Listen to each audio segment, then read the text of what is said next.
The views, information, or opinions expressed during this podcast series are solely those of the individuals involved and do not necessarily represent those of their clients or any organizations they consult with or are employed by.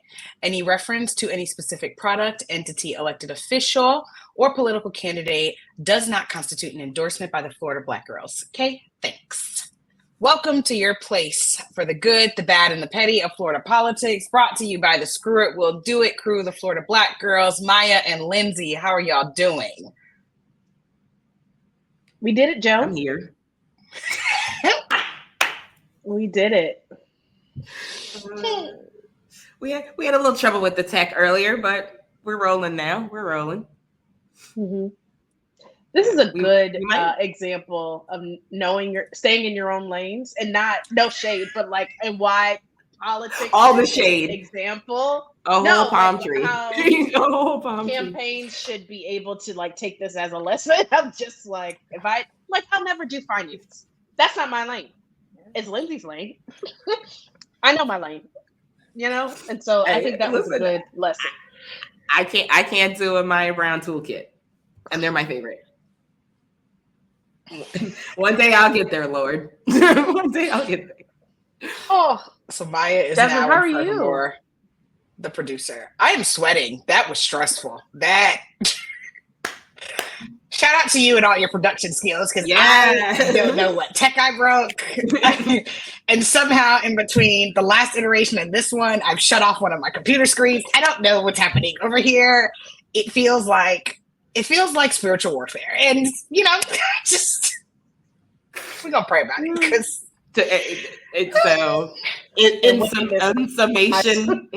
in summation, gentle listeners, today has drained us. I'm tired. We had a whole conference call before we had the pre-production meeting before we did this. Today has drained. This is like take 5, but hey, if you are on our Patreon, you get to see our bloopers.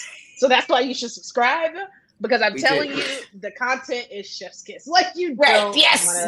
miss this. Listen, they got a taste of it in the last episode with you just doing a whole monologue before. That is true. That was great. True. That was great. That's very on brand for us. Yeah. And that is why, and we have a very special episode today. Episode 5, allow us to reintroduce ourselves, right? And it's funny, Jasmine always opens the show saying the good, the bad, the petty of Florida politics, and also the Screw It, We'll Do It crew.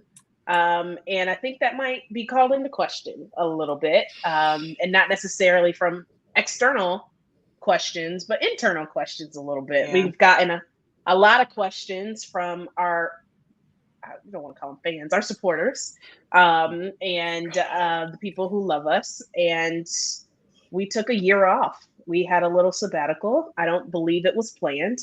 And, we came back like nothing happened, like a lot of exes do. That did something wrong and didn't just pop back up and didn't apologize, didn't say anything about the awkward thing that happened. Did you really just say that we pulled a hey big head? We did on the listeners. We did. Yeah. We did. It's very much given you up, WID at 10 o'clock at night, like very much. Was very much like future in all of those memes, like this earthquake made me think about the ways you rocked my world. Like, yes. Yes. Those were great. That was a time. I guess we did just kind of slide back in the DMs like, hey girl. Yeah, like nothing ever happened. And so yikes. Because of your replies and responses and patience. It was a year. Down through the years, but particularly in terms of our silence, we thought we'd give you a behind the veil conversation. So just for your own preparation, the next hour or so is not going to be your typical style of this podcast. This is going to be, like I said earlier, a special episode. that it's going to be super transparent of, again, allowing us to reintroduce ourselves, address the elephant in the room or the panther in the room, or the donkey or whatever the symbol is now. And allow us to really have some conversations. So get your tea, get your popcorn, get your hard seltzers. Make yourself a French 75 and a carafe if you're me. And we're going to have some real talk. And so this is like Lindsay's lament on steroids with a little bit of like red table talk, a little bit. So yeah, ladies, Jasmine said it's been a long time. Shouldn't have left you without a dope beat. To step 2. So again, hey, big head, there was no dope beat to step 2. Where'd y'all go? What happened? Why y'all just left people like that? What you mean, y'all? What you? You're 1/3. Okay. You're 1/3 of this trio, madam. This was an entanglement, and so I don't know what roles, if we were to replicate that of the red table talk. We could just decide that offline. But the people want to know. Yes. I'm always Jada's mama. Thank you very much. Always. I'm grandma. Let's be clear. Why did y'all leave the people without a dope beat to step 2? And who are you? Reintroduce yourselves. Who are y'all? I mean, I think the simple answer of why we left is that we were tired, right? Like we were having conversations amongst ourselves, just about being tired, physically, mentally, emotionally, personally, professionally, electorally, like the bones in our body, the bones in our spirit we're just really tired of being in a process that not just that we didn't feel like respected us or saw us or affirmed us, but we knew didn't respect, affirm, or see us. And when we are doing this podcast as truly a labor of love, right? Like the amount of time and effort that we've put into it versus the sponsorships that we've received, it's not a living wage, right? So we are doing this on top of so many other things, and folks have asked us to be in this place. There's a few people that have demanded we come back and said how much they enjoyed it, and to know that we were doing that while twisting ourselves into pretzels. And doing our best to make politics look sexy when it wasn't for Florida Black girls was just really, really exhausting. So I know that's kind of on behalf of us as a group, but also just for myself is like this conversation about like, we love Florida politics so much and it just does not love us back. And what does that mean for the sustainability of it? What does that mean for how it affirms my spirit, how it is, dangerous to my health, all of those different things. So as for me in my house, that's where we were at.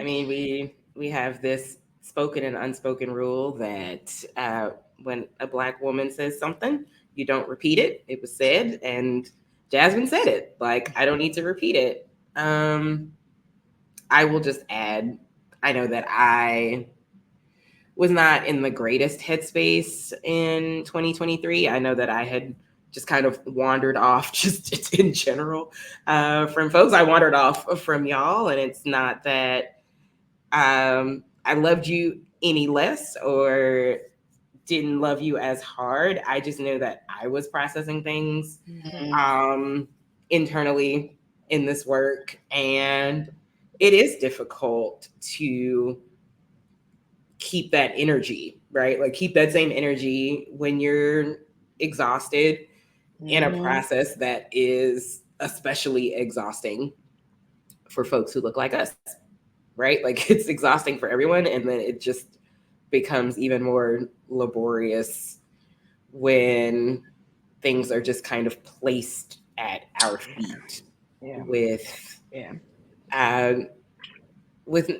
no kind of empathy. Like things are placed at our feet with no empathy. It's not really met with any sort of what's the word I'm looking for? Not necessarily like payment, but just we aren't met with the same sort of energy around payment, right? And gratitude. It's just just a lot of thankless days. Yeah. A lot of hard work and thankless days. And sometimes you just need a break from all of that. So I know I won't speak for the two of you. I'll just speak for myself that I was drained for a lot of last year in from the process of it all. And it was just like nice to kind of retreat away from it and have time to myself to just be quiet. Yeah. Once I got a response in the affirmative that you were alive, I called off the missing person report. So apologies to all the people I just like went missing on. There was never anything personal, had nothing to do with you. It's just understood. But if yeah. you know me and you are in my cadre of people, you know I will pull up on you. And I told Jasmine, you will see my little sins coming down Alligator Alley because I'm coming to Lauderdale Lakes to come get this girl. So, but and I think that is a testament.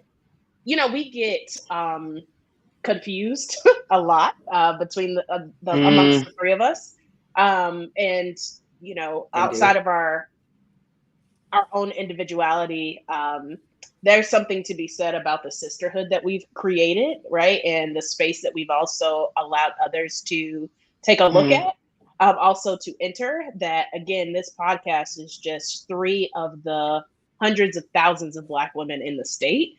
We just fortunately have the access and the privilege to be able to come to you guys in this digital space. But again, we not even represent, we are but one small, very small fraction of folks whose views may differ from ours, right? Who may look like us, because the 3 of us all have very different experiences, have very different lives that we've lived over time. And, you know, if you know us, you know that we have healthy debate between the 3 of us, which is why it's called The Good, the Bad, the Petty. It's not Florida Black girls, you know, the monolith, right?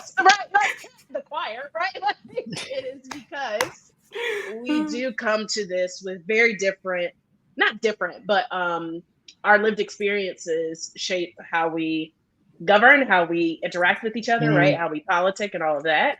And I won't belabor the point about 2022 through now being trash. But I think that you all have so eloquently stated it to be such.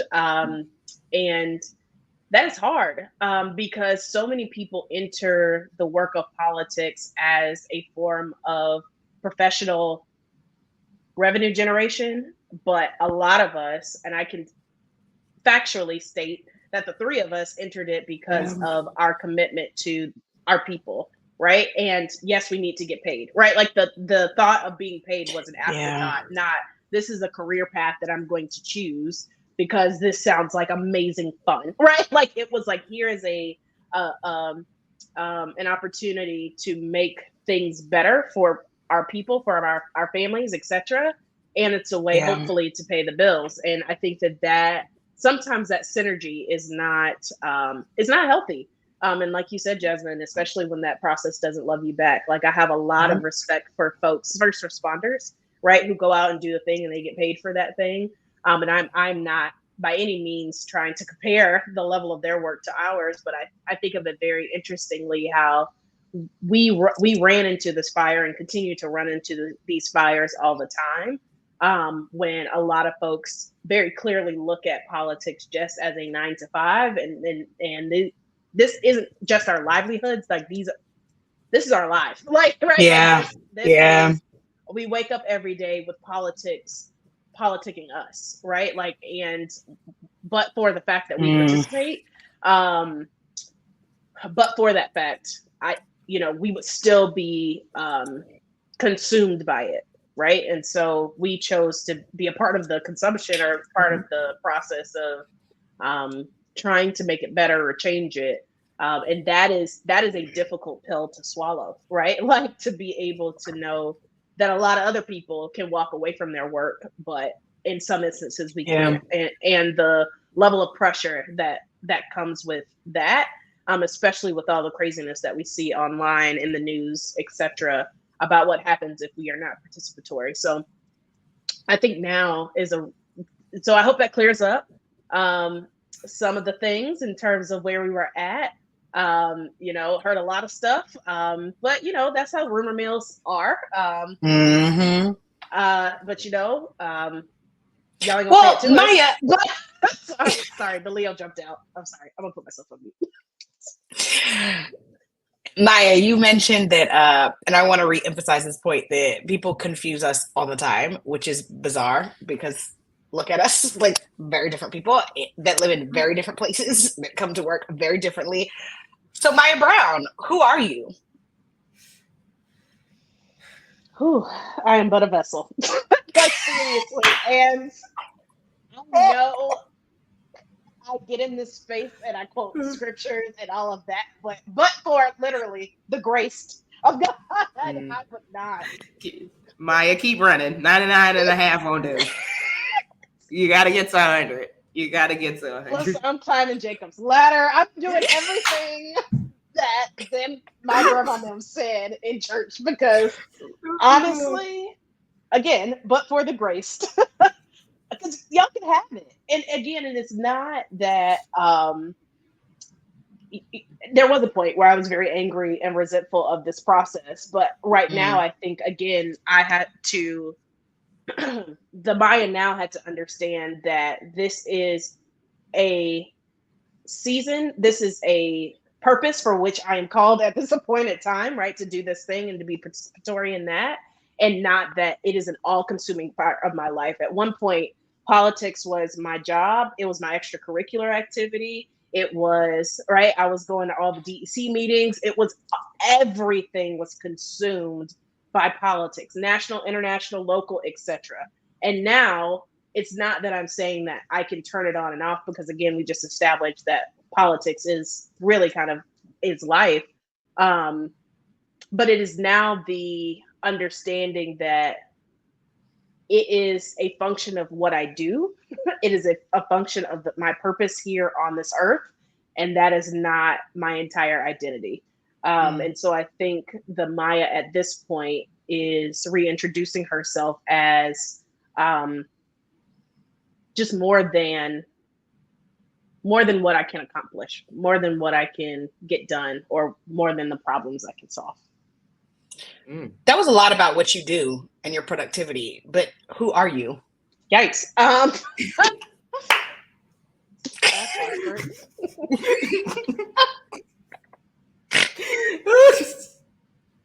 thought where's Gino? We need Gino's mom. Where's Gino's mom? Tell us who she is. Right. Maya didn't mention nothing about Gino or like Michelle Brown, Gino, like, or D-Land. Like, hello, D-Land stand up, USF stand up. Like, where Gino can give a better.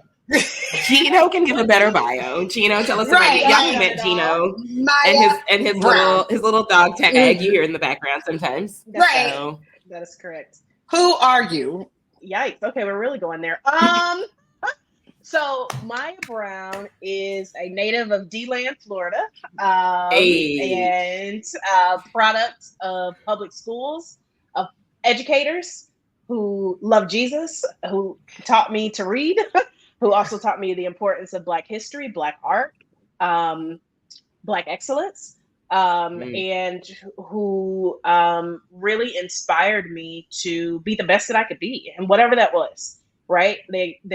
Maya is courageous. Maya is unafraid. Y'all know I will run into whatever and generally be like, okay, well, that didn't work out the way that I was going to do. Maya is also very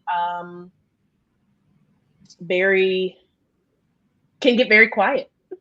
Just like Lindsay said before, there are times where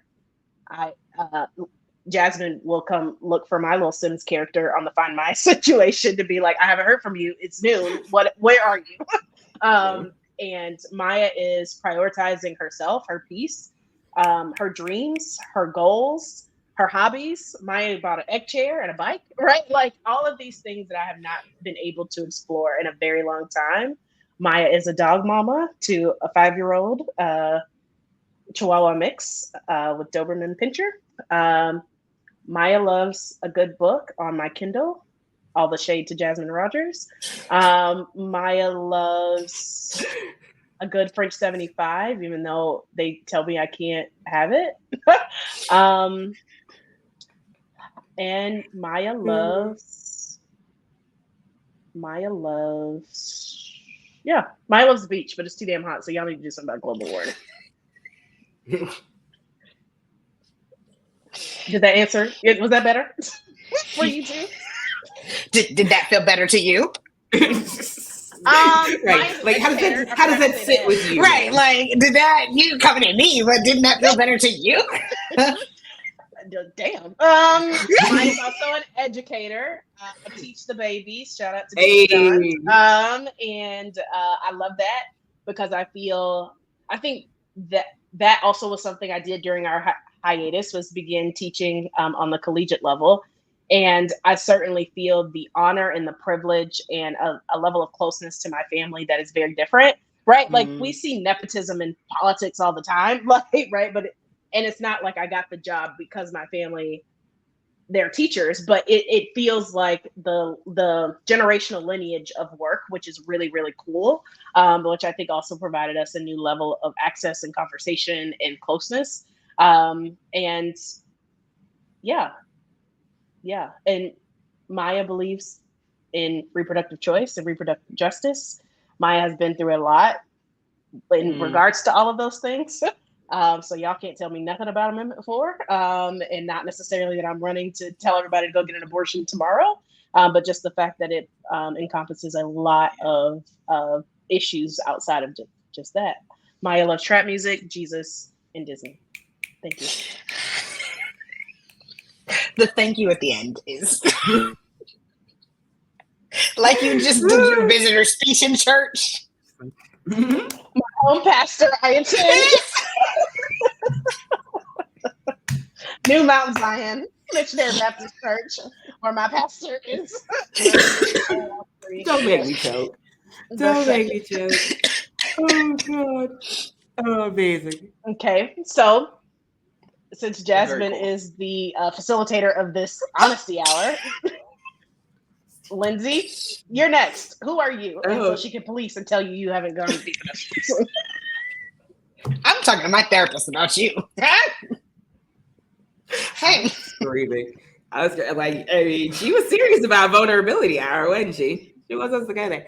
Okay, well, I am Lindsay Pollard. Spell it with an A because that's the way you're supposed to, and I'm actually very obnoxious about that. Spell my name right. She, her, hers. Me, myself, I, mine. Those are my pronouns. I love that. Yeah, we should have done our pronouns. She, her, hers. Me, myself, I, mine. Yeah. She, her, don't try me. Yeah. Ooh, come on, Bishop. Come on, Bishop. That's another one for you. Gosh, who am I? I'm a Pisces. But I'm a Rihanna Pisces. Like, don't get it twisted. We're savages. So everything you've heard about us being sensitive and criers, and yeah, that's true. And we will pull up if you need us to. We will pull up without hesitation. I am also the daughter of a retired educator. Y'all have heard me talk about my mama before. So I'm somebody who really values public education and what it could give a child if we foster it correctly, the system. I am a second generation Rattler. My parents met on the Hill, so there was never a question about where I was going to school because I was going to follow the money.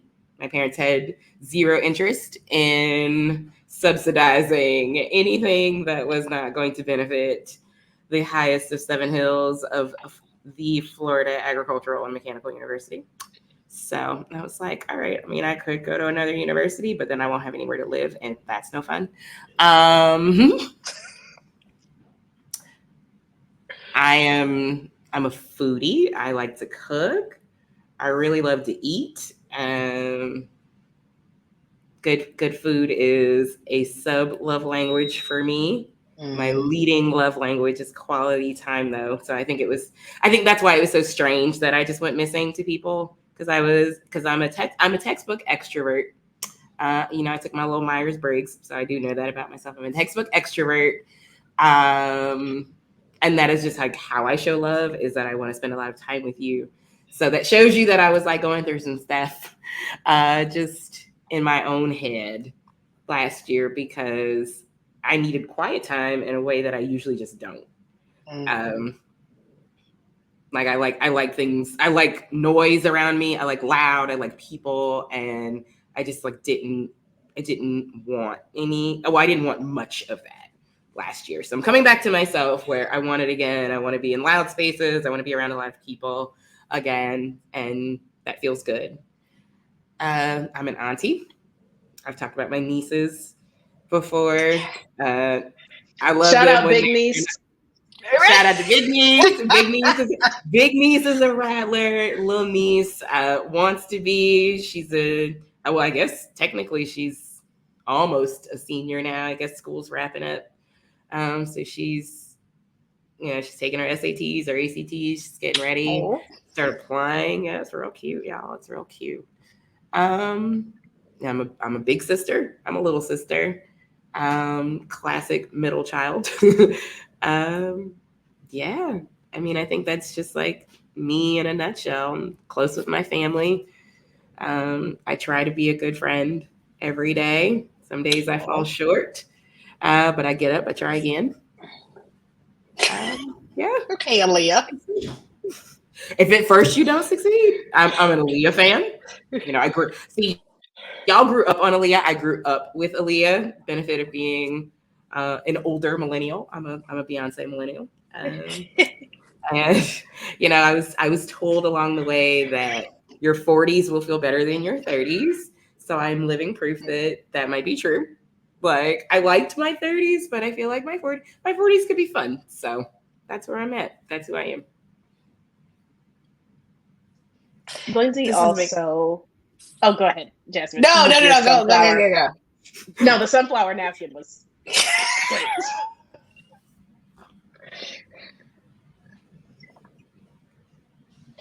Because I know that your eyes are wet, and which is hilarious because you brought us down this road.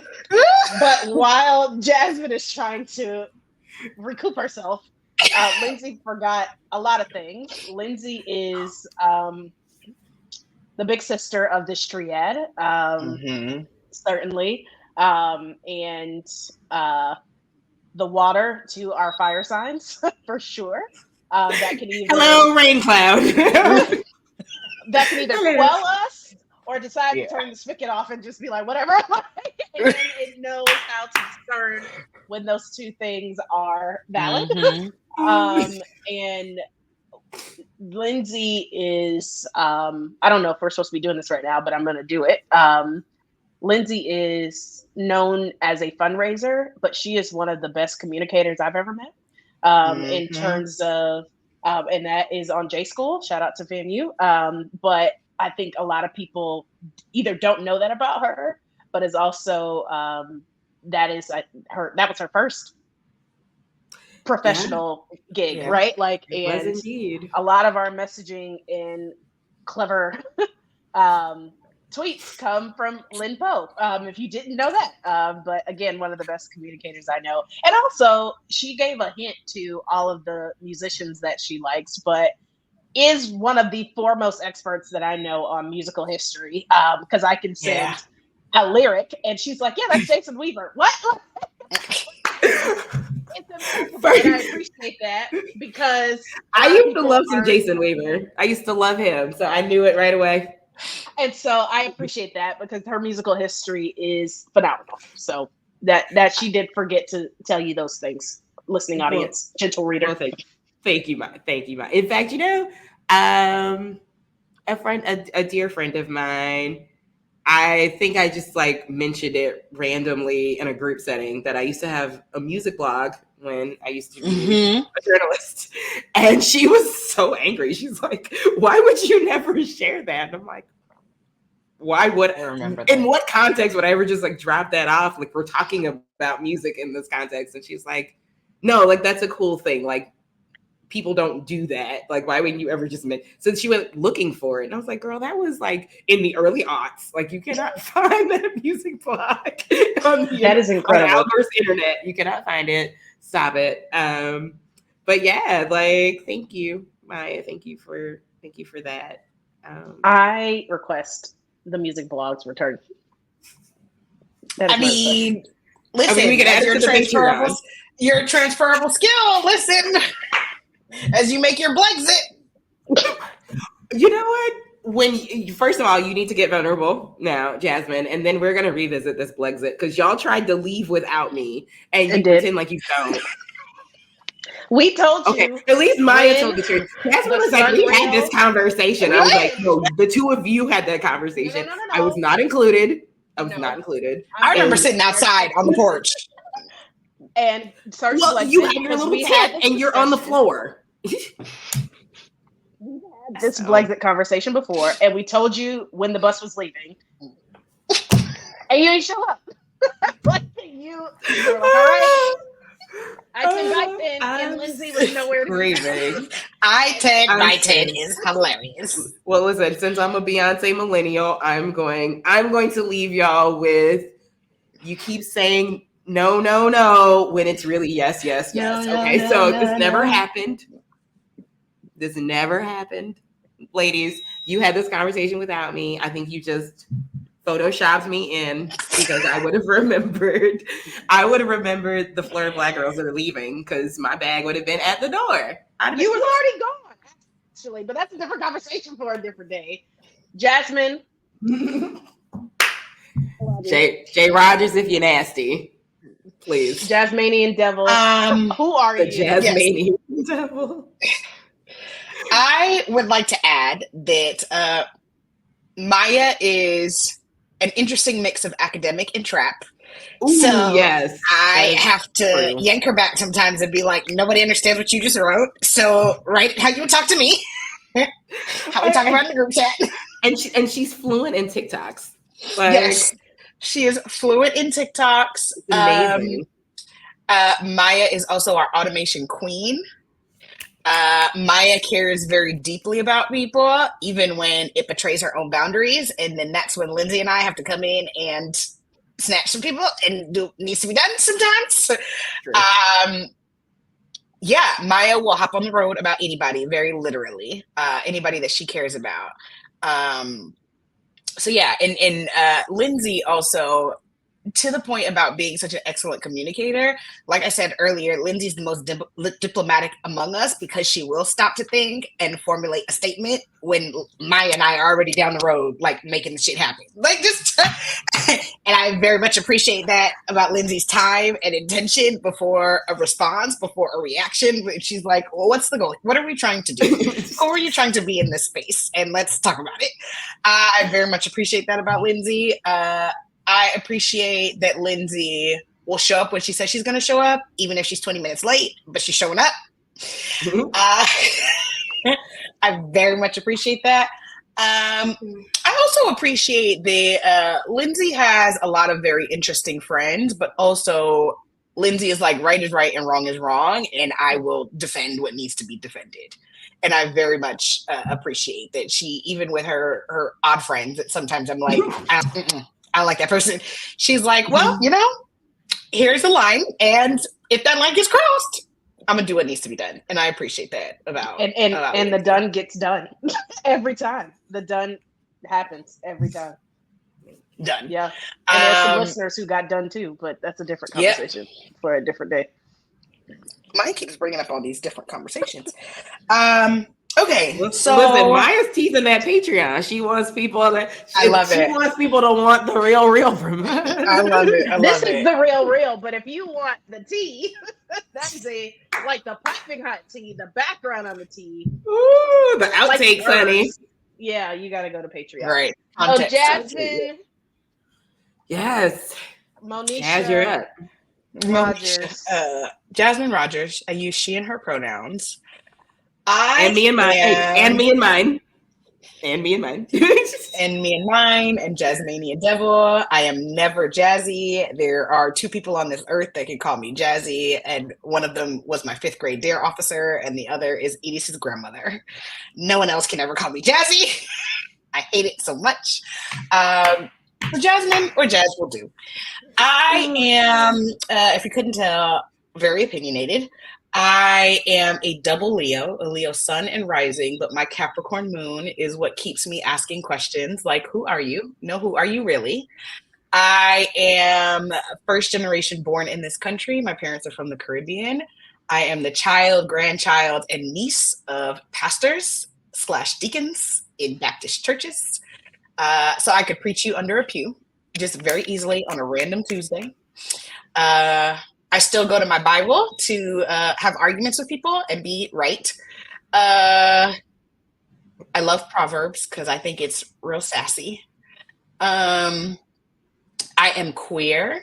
I am the fiance to an incredible Puerto Rican, so I get really great food and conversation. I am growing into loving sports and Boston, and I have a dog son that I may as well have birthed that I love very deeply. I am,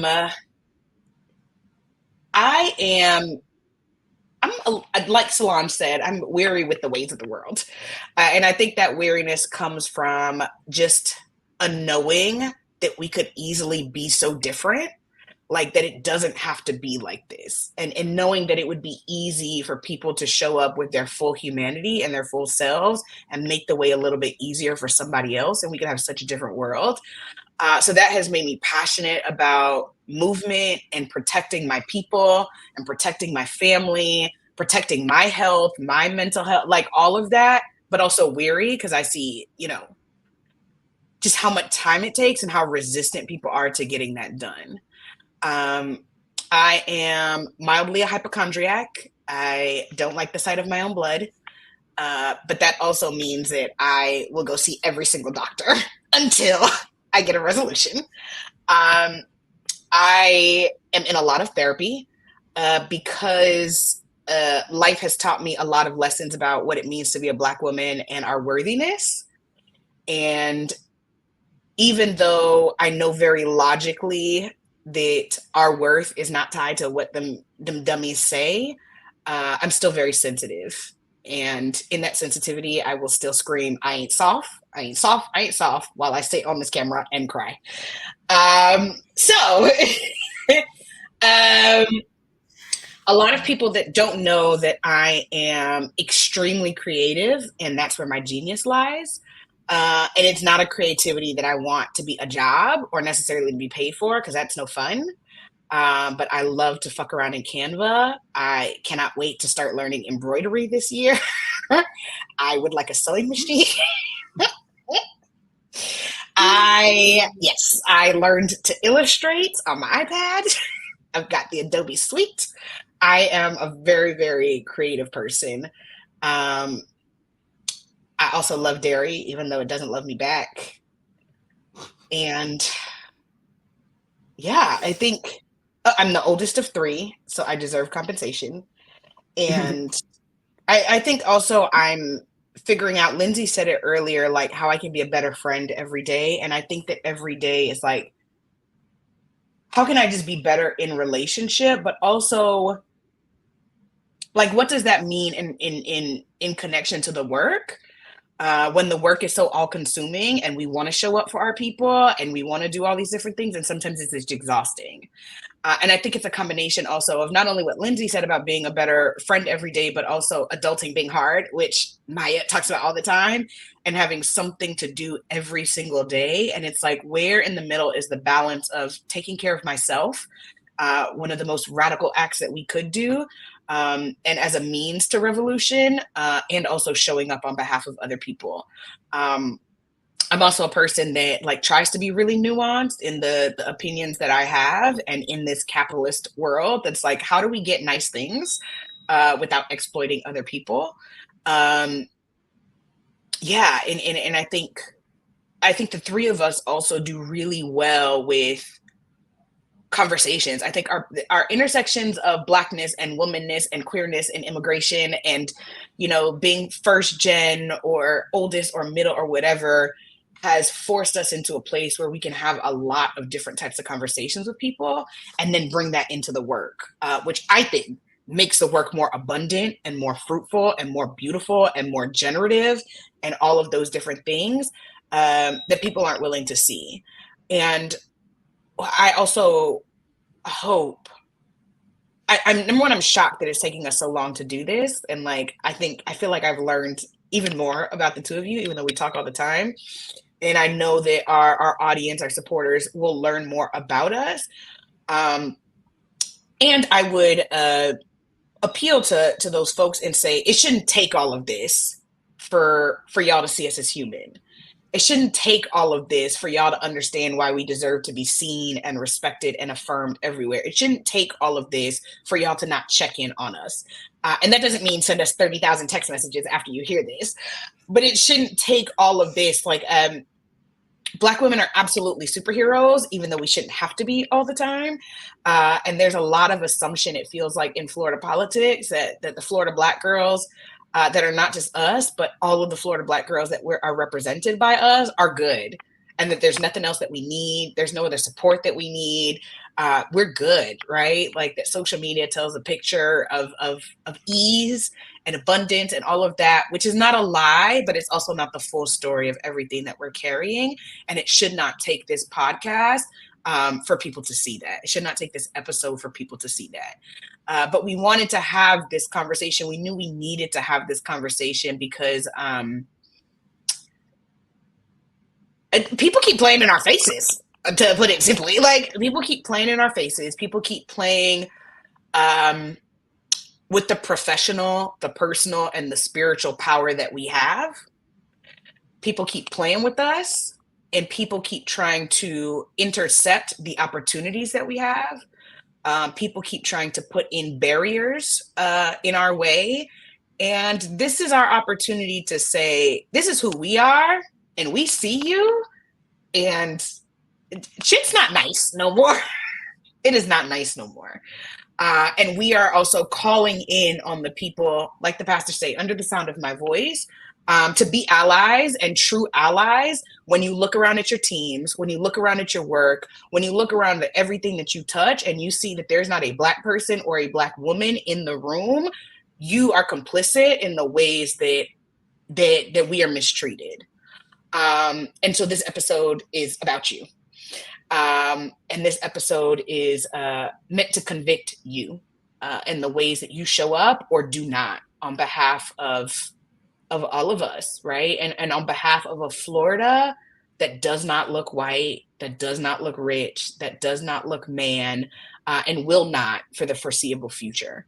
So this is our call out to that universe to say we're here and we're not going anywhere. Where we do this work for us and for our people, because we know that without Black people in Florida and without meaningful engagement with Black people in Florida, everything you touch is gonna fail.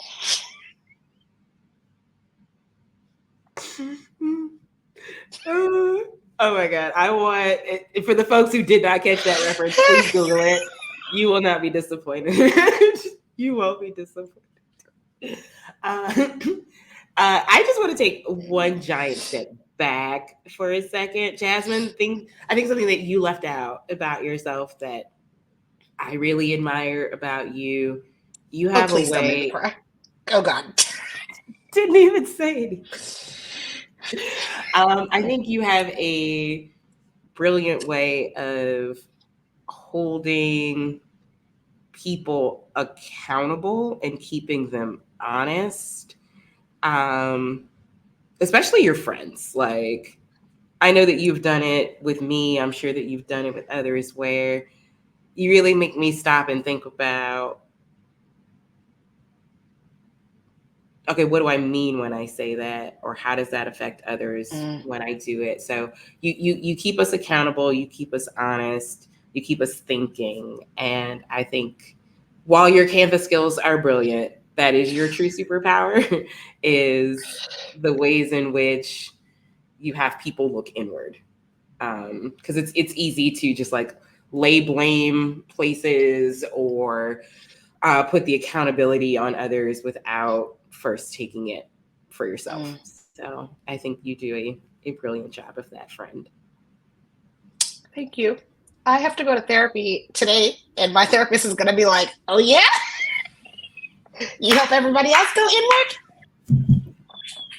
Well, I mean, it might be a little of the do as I say, not as I do, and that's okay. And that's fine. Like, I think we're all a little guilty of that. Do as I say, not as I do. So, Thank you. I appreciate that. You know, Yeah. I think Maya does it with Gino a lot. Do as I say, not as I do. Very well behaved dog, though, y'all. Gino is very well. He can go and play. He can go in public places. He's got his little stroller. He's like ready. Yeah. Sweet little dog. Yeah. Thank you very much about my mothering skills. And you They're brilliant. They're brilliant. Thank you. You said a lot, Jasmine. A mouthful, as my folks in D-Land would say.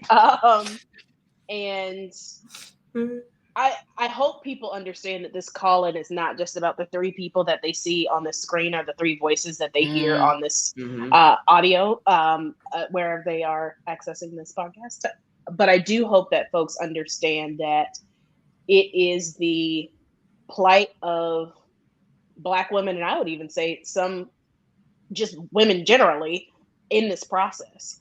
And it is, and to call a thing, it is the playing in our faces is about pay inequity. It is about sexual violence. It is about the lack of inclusive leadership. It is about the continued pass over the folks who are qualified to encourage and provide space for our friends who are failing up. It is about the expectations of us to have 15,000 degrees when a lot of people in this process don't have degrees, and that is not shade, but amongst the 3 of us, there are a lot. On this call alone, there are a lot. And the expansion of that to the number of Black women who are in the broader Florida Black Girls group chat, who have doctoral level degrees, who are lawyers, who are who have master's degrees, who have, and again, this is not about educational privilege, but the fact of everything they said to Black women that we had to do to be comparable, to be in the running for these things, is the tip of the iceberg. And sometimes doesn't even allow us qualification to get in the door.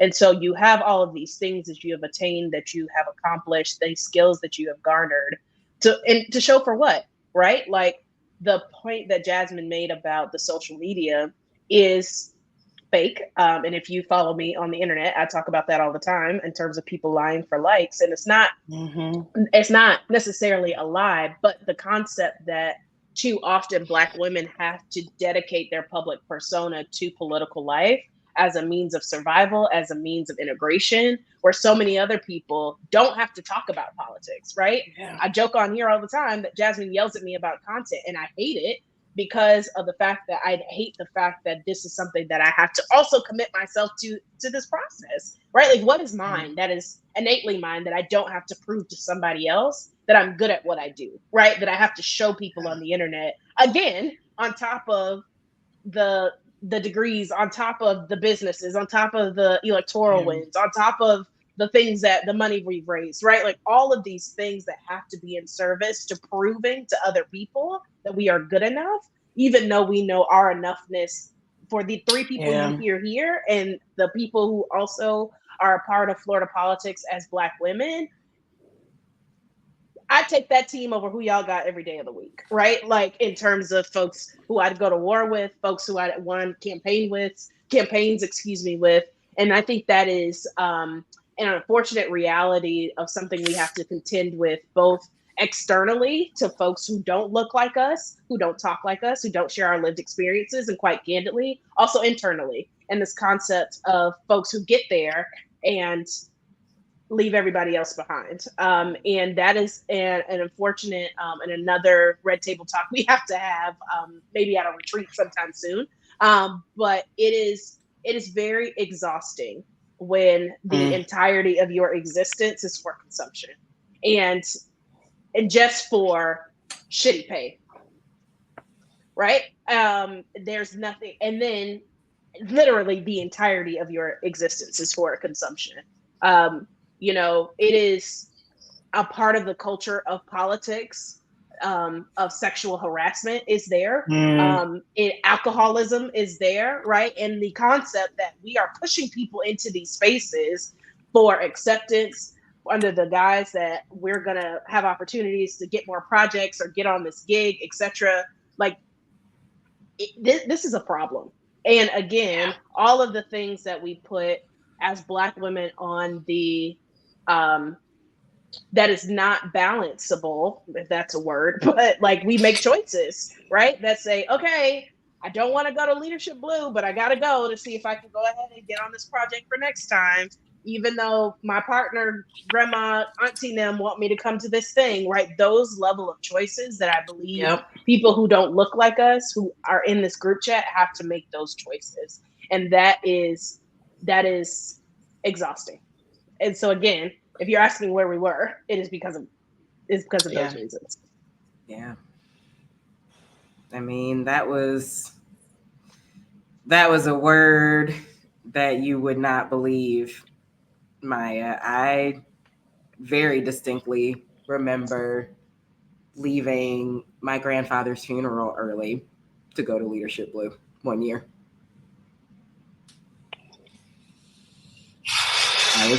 I was the finance director for a candidate. Can't miss it, right?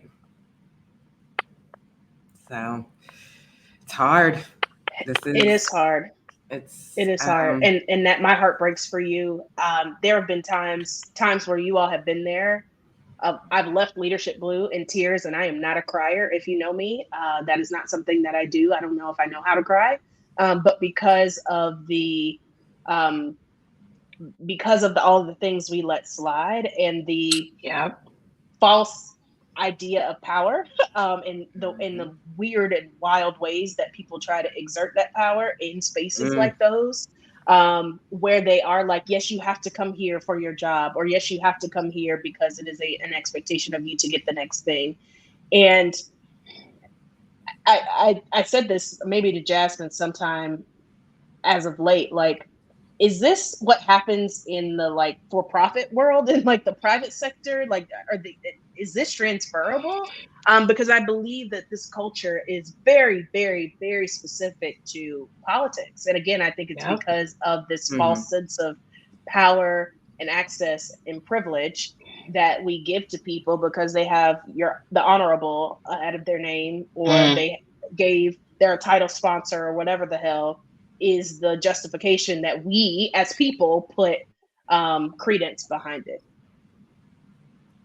Oh, for sure. I mean, the proof is in the Black women in our lives who think, wow, like, why do you do this? Because they do other work as Black women, and they think we have just given over a lot of ourselves just personally to this space, like that our boundaries have somehow been blurred. So no, y'all I had think boundaries? you're right. I think that's crazy. Oh, no. Let's be clear. Let's be clear here. I just told you about leaving a funeral early. Boundaries never matter. So I think part of our journey last year was really rethinking those boundaries. Yeah. Like, what would it look like if we did that? Because I don't know that our friends and colleagues who don't necessarily look like us have the exact same experience with boundaries. I mean, I feel like anyone working in politics, especially in Florida, has given up a certain level of themselves. I think the question is, how much more of ourselves do we have to give up? Yeah. And I mean, I read a book once about like work boundaries, and it talked about like the likelihood that what you're doing is heart surgery that will literally save someone's life is minimal. So like what is it about the ego of candidates and this political process forces them to think, number one, you are the only race that matters up and down the ballot. And because of that, you must contact a consultant at 10 o'clock at night about a press release. Like what about, do you not want to be with your family? And like because what that creates for Black women then is, if you don't answer, the pressure to be the person that's like, you're non-responsive, you're not communicating, you're combative. If you're like, I don't work on weekends because there's no need for us to. You have your information, you know what events you're going to, leave me alone. Like, go do what you need to do. There's no need for me to be on call for you. And I know that we've talked before about like what we're trying to do is also shift culture. And we know that that's going to be a long, hard road, because politics, policy, electoral campaigning does not have to function in this way that is so exploitative, that is so urgent, that is so... I take that back about urgency, because we have urgency around the wrong things, right? It's not urgency around policies that actually help people from either side of the aisle. It's urgency about like, why are you calling me 5 times on a weekend to say, introduce me to your network? What? Like, I'm not doing that. I'm not doing that. That's not urgent. And that doesn't matter in the real way. Like, that does not matter in a very real way.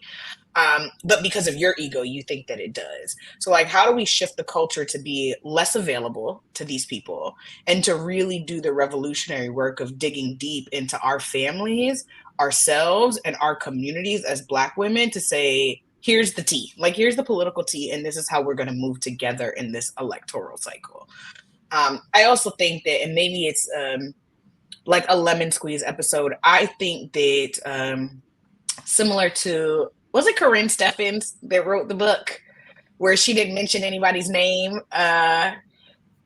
She didn't mention anybody's name in like pop culture and hip hop, but she was exposing a lot of rappers and singers and whatever, Superhead, and was like, this is what I seen in this room with this person. Like, I think that there's an episode. She gave enough detail. She gave enough detail where you could start to put the puzzle pieces together yourself. Exactly. You got a smaller group of people that you think it might be. I think that there is an episode in us to talk about, you know, like, not gloss over, Maya, that you left Leadership Blue in tears. You left Leadership Blue in tears because you were physically assaulted in a room full of electeds that know you, claim to love you, that you have been a consultant for, that just stood there and did nothing about it, right? Like, that is the tea. That is the reality of what it means to be in these spaces. So when you talk about like, what is for me, when is my body for me in these spaces, right? Like, being in the Capitol as a Black woman and being, you know, sexually harassed by Black men legislators, right? Like,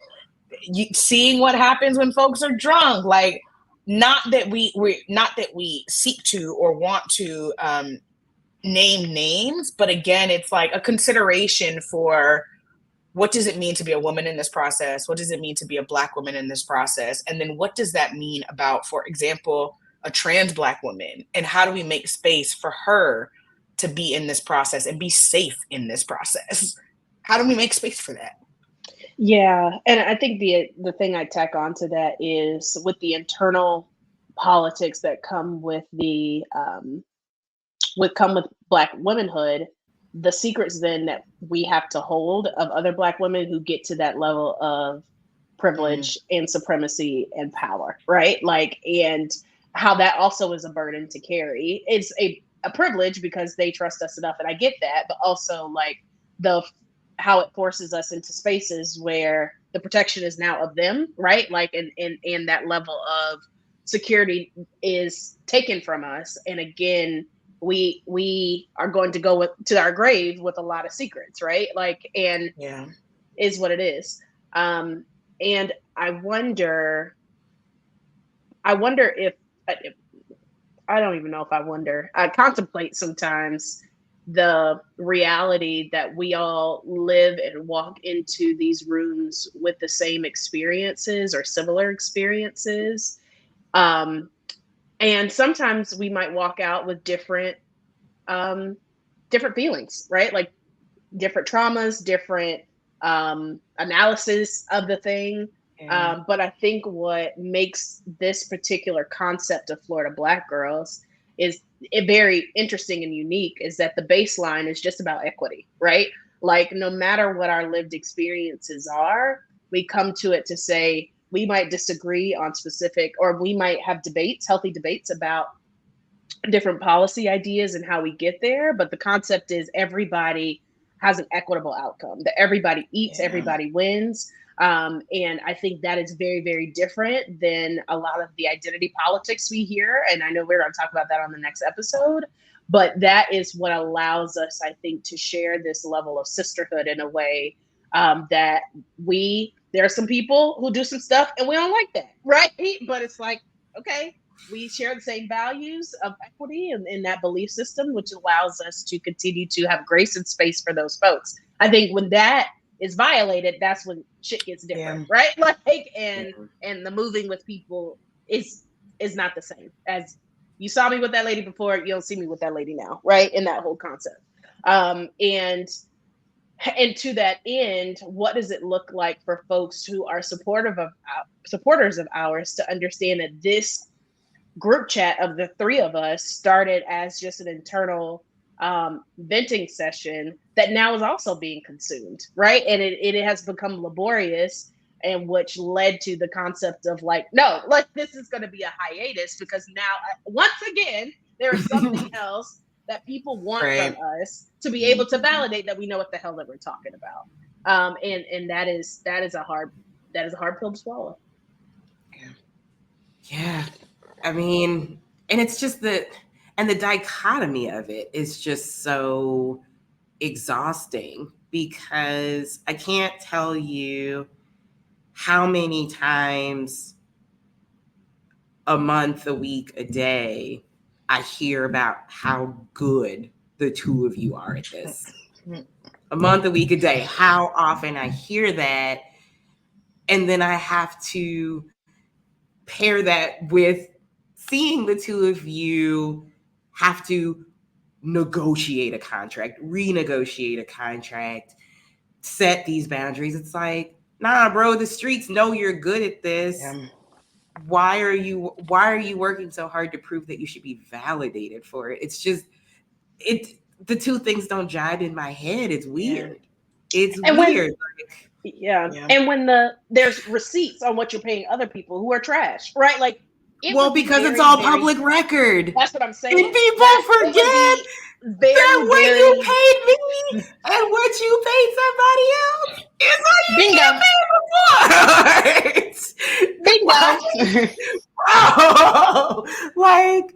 Bro, you mean to tell me the person I'm sitting across from in these team meetings is making how much more a month than me? And I can see it. I can see it. And you can't tell me you lying because I'm gonna file an ethics complaint. So which one is it? Right. Hey, campaign jail is real.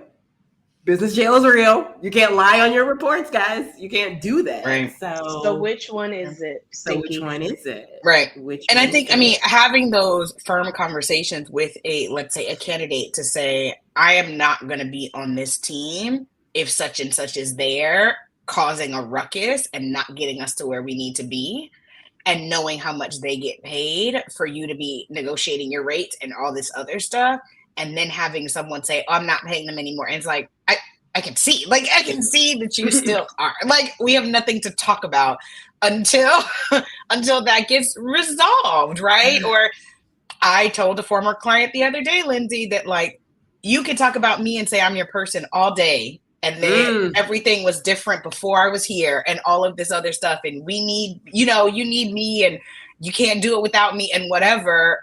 But you made the choice, and that's why you're the former. You made the choice. So it's up to you. Like, what are you going to choose? And I hope it's worth it. But I also think that, bringing a little Leo into the chat, knowing that we are 3 of hundreds of thousands across Florida that are overqualified Black women. We are 3 of dozens of Black women in this political process. And we're failing in Florida politically. We're failing Black people in Florida politically as a voting bloc, as a constituency. And all people want is to pick our brains for free. That's what they want. Or wait till the last minute to try to say, can you introduce me to some people? Oh, please, like, can you show up here? Can you do this? You know, this little bit of thing. Can you come to this event? And it's just like, no, like an emergency on your part is not an emergency on mine. Well, what is it? Fail to plan on your part is not an emergency on mine. Yeah, like your urgency is not my emergency. Exactly. And it's like, with this expectation of using guilt to save democracy, knowing about how Black people, Black women feel about their homes, their families, their kids' education, like our connection to making a better world ancestrally, and using that as a way to be like, but you have to show, like, what are you going to do? Are you just not going to vote? Are you just not going to do anything? And that to me is just so disgusting and just slimy and, again, exploitative. Because how are you making sure those same Black women are being paid? How are you making sure those same Black women are the executive directors of your statewide organizations? How are you making sure the way is made a little bit easier in the same way that you do it for white college kids, frankly? How are you doing that for underqualified people to be political directors on statewide? Like how can we justify those things? And then the responses are, number one, we get confused for each other, which is crazy on a regular basis. Or we're hearing, oh, you're combative. Oh, you have an attitude. Oh, you whatever. And it's just like, okay. All right. It's cool. And I think the justification is wild, not just because different people have different levels of morality, right? That I had to accept that they weren't built like us, right? In terms of having the level of compassion and servitude and all these other values that we were taught. But the justification that these folks can continuously hire the same people, say that we're good and how fantastic we'd be on the team, and then look at election results and be like, that was okay. Like that's the justification that does not make sense to me. That all of these L's are going on the chalkboard doing the same thing when you know that you have better people who can do it. I don't know if these folks have expose tapes or what on why we keep doing the same thing and expecting different results. But that, again, I have this past year, I had to accept that, again, different people have different levels of compassion, consideration, morality, and all of that. But we are okay for at least the last 20 years, looking back over the years and saying, like, this makes a lot of damn sense. And I would push back on that only because I think giving people a pass on morality and compassionate, does that make them actively complicit enough in what's going on? Because if you are representing the state of Florida and doing statewide work and you look around at your staff and do not have a staff that's not representative of your voting bloc in Florida, that to me is just not strategic. You don't actually want to win. Morality or whatever to the side, you are not strategic. That means you are not effective. And that means you don't want to win. So it's like, whether or not you believe that Black people are worth a damn, Black people exist in Florida and are voters in Florida and are part of your most reliable Democratic voting bloc in Florida. Like, you just don't want to win. And at what point do we have that conversation that y'all are so hell-bent and tied up in white supremacy that you don't want to win? Listen, I will affirm that. And I will say there are also groups of people, organizations that exist that do have quite a few people of color, but the groupthink thing takes over. And again, saying that Black people are not a monolith, saying that Hispanic people are not a monolith, and yet everyone in your organization thinks the same is also detrimental, because now who are you reaching, or who are you trying to reach, saying that you care about community. Is it? Questions. That's what the children of Destiny asked. No. When it's really yes. That's the question. Tell me how you really feel about me. Yeah. I buy my own diamonds and I buy my own rings, right? Like literally, like Hey, question. listen. Shoes Beyonce, on my feet. I bought them. Hey, House. Beyonce and them said you better catch a cab or get on the bus. I don't have time for this. And as we enter the as we're about to close, as my pastor would say. Oh, you're bringing us to the benediction. Yeah. There are 83 days to the primary election, which means that there are 84 days until my birthday, just FYI. And I want, okay, I'm gonna ask y'all this as a parting word, if you can give the people as a parting reflection, if there was one thing, one wish, in the words of Ray J, that you could ask of Florida politics, be it professionally, financially, socially, communally, what would that thing be? Jasmine's thinking.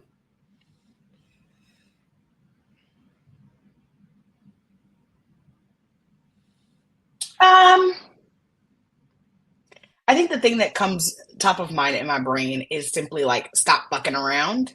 And I think that has many branches to it. And I think the one that rises to the top for me is that, and this will kind of come up in another episode, is that we accuse Republicans of being like this same old cookie cutter type of white supremacist patriarchal party. That doesn't represent women, doesn't represent Black folks, doesn't represent immigrants and all of that. And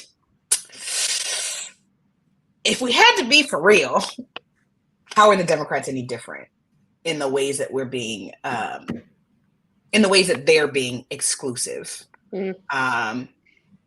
with how Democrats are supposed to show up and the ways that we engage in community, right? Like, where are the materials in Creole? We keep asking that, you know, or even in some communities, Portuguese, right? Where it matters. Like, where are we spending our money on community organizations that already have the trust of their people, that earn us the biggest ROI compared to just sending a bunch of postcards to strangers? I feel like there's a lot, like, and the stop fucking around goes with the question of like, what's really at stake, and do you want to win? And like, how do you want to win? Do you want to win a state that's going to be very white, but it believes in abortion? Like, how do you want to win? And I think that's the thing for me, because I think that then, if I could slap them in the face with that, my hope would be that things then trickle down to say, we need Black people in leadership, in meaningful leadership across these campaigns. It means accountability for these campaigns that are asking money of donor tables and other organizations where people are saying, show us your staff. And people feel like that's a real threat and a real thing that you have to abide by. That if you don't have diverse staff, you can't get money, you can't get traction, you can't get endorsements. Like, that is a very real thing. And then also my hope is that, I mean, we are here as Black women at the forefront, but we just talked through a bunch of identities. So it's like, what does it mean for campaigns to exist statewide and not have queer people, right? Not have trans people in a state where don't say gay was a big thing, and where's the accountability around what that looks like in our policies internally across our nonprofit? Like, there's just so much of how we do politics here in Florida that it begs the question, like, do you want to win? And the answer keeps feeling like, no. And I'm not sure if we're supposed to be okay with that or like start learning more Norwegian. Not sure. Don't fuck around with this. Okay, Lindsay, what's your wish of Florida politics?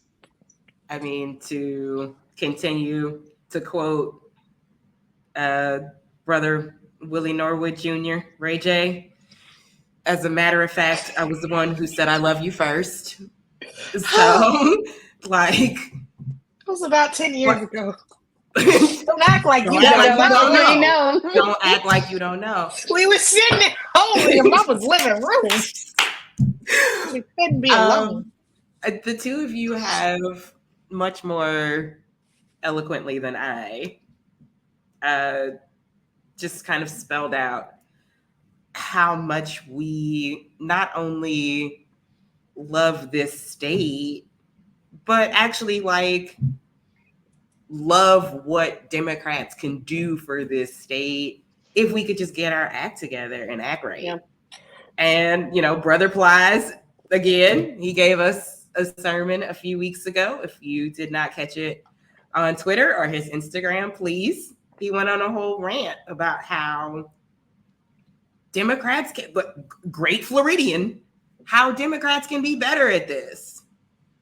Just, and what he said wasn't complicated, which was the real gag, right? It's like nothing he said in his rant was something that like there wasn't anything that we just can't do immediately.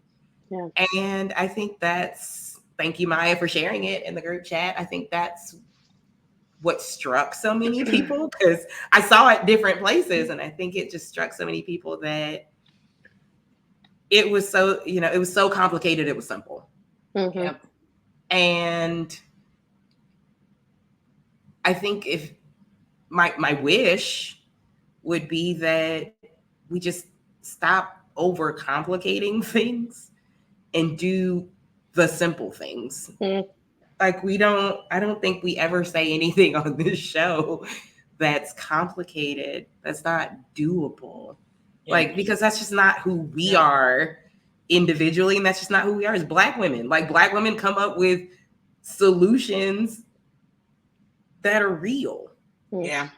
And we say these things in meetings, we say these things on Zooms, we say these things just everywhere, and we are met with pushback on well, how can we do that? Like, what do you mean, how can we do that? Like, Black folks have been doing so much with so little forever. Like, we don't give you plans and ideas and solutions that aren't doable.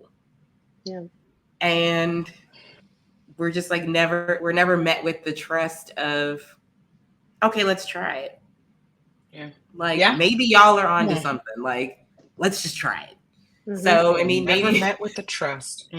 I mean, maybe we have to change our tactic and take the white dudes that we know who get listened to and say, hey, say this in the meeting next time. I just want to test the theory. Like, maybe we don't say it. We're like, next team meeting, bring this up and see what happens. Yeah. And let's see if the team goes with it. Because we just want to test the theory. So I think that's my wish, is maybe next time meet us with some trust. Maybe we know how to do a little something with nothing. Our ancestors. This is a great plan of action. All right, Maya, bring us home. Mm-hmm. I was just gonna say, may the Lord watch between me and me. That's where I was gonna go and just close this out. To be honest, I think y'all really nailed it in terms of the wishes. I think they're both accurate and all encompassing of all the things that we have talked about this afternoon. If I had a wish, what was the dragon tails? With all my might to fly when I land apart. Why dragon tails just leaped in my spirit, but that's what I felt when we talked about wishing.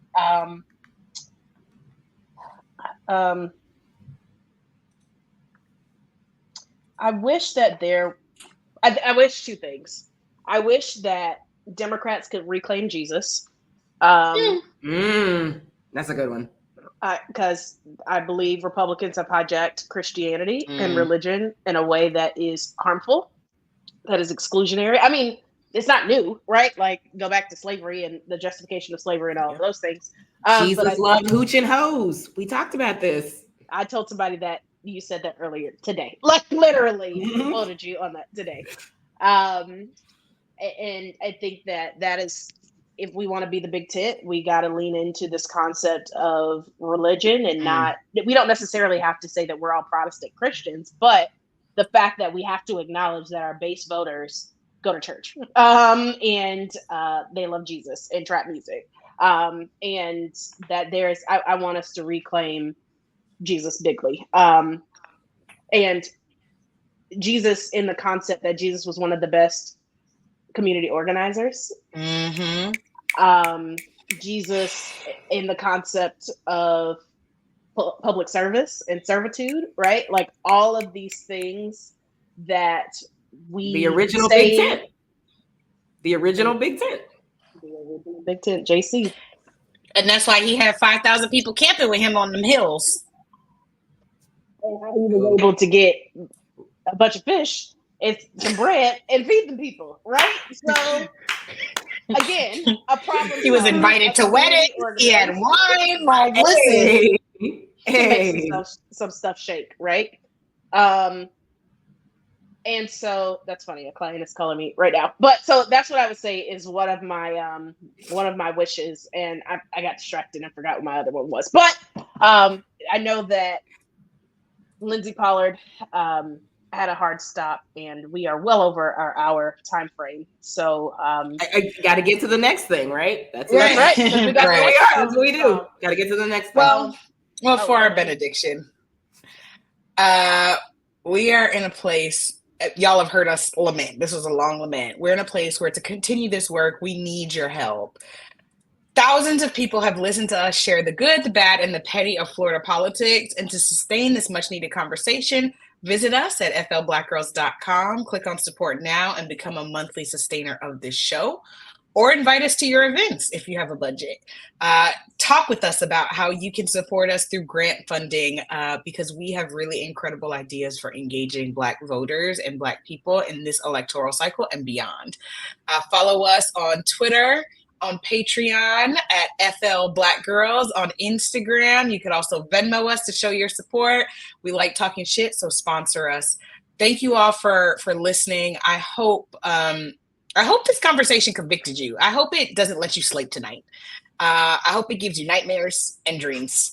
I hope you wake up tomorrow ready to do something about the things that we've talked about, not just because you know and love the three of us, but because you know that there are millions of Black people, Black women, women, queer people, so many identities that deserve the very best of us and the very best of our strategies. And we are required to give it to them if we want to see a state that they deserve. So thank you all for tuning in, and we will talk to you next time.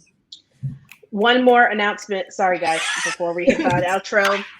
If you are in the Tampa Bay area on July 6th, pull up on us. It is a collab with Florida Black Girls and Black Voters Matter. Civic and Sexy. Y'all have been asking about it. It's coming. Make sure that you check us out for tickets. We're going to have a lot of giveaways. It's going to be super, super dope. So you'll get to see us live. We'll be line dancing and drinking mimosas and having a good ass time. So July 6th in Tampa Bay at 7th and Grove with Black Voters Matter. So appreciate y'all. Love y'all. Bye.